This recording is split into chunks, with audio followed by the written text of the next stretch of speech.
we'll move on to Harry on Twitter, who's asking, could you please describe the software you're using to stitch together that panorama?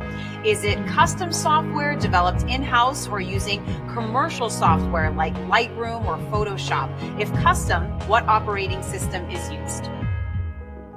Go ahead, Elsa. Great question. Yeah. Do you want to start, Jim, or you want me to take it? You start and I'll finish. Okay, sounds great. So could we have that picture again with the frames on it? It was a second, I think it was number 5. Yes, perfect. That is such a great depiction of what my life, what our team's life looks like on a daily basis. This is homegrown software. As I mentioned before, John Proton wrote it. He was actually way back on MER, going back now almost 20 years. He was one of the operators that would do commanding and then realized at one point, you know what?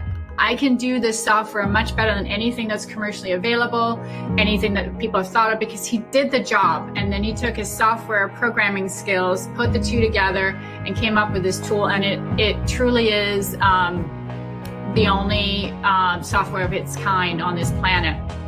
So it's specifically customized for visualizing, imaging, and this is just one way of looking at it, but there's a lot of details that goes into it that's at our fingertips. The distances to each part of the image, what the focus would be that would correspond to it. There's just a tremendous amount of power behind it. So we're extremely grateful to have this. And in fact, it's thanks to Jim working on PanCam with John. And then we did a beta version for Mastcam on MSL that we've been running now for years. All of it with the thought that we would get this tool for this mission with these cameras. And it is spectacularly paid off. It is exactly, I mean, it's more than I could even imagine. You know, Chris and I were talking the other day, one of my ops engineers, and he was just laughing. He's like, I cannot believe this piece of software. I don't even know everything to do with it yet. I can't wait till we can explore it more, and we all feel like that. It's amazing.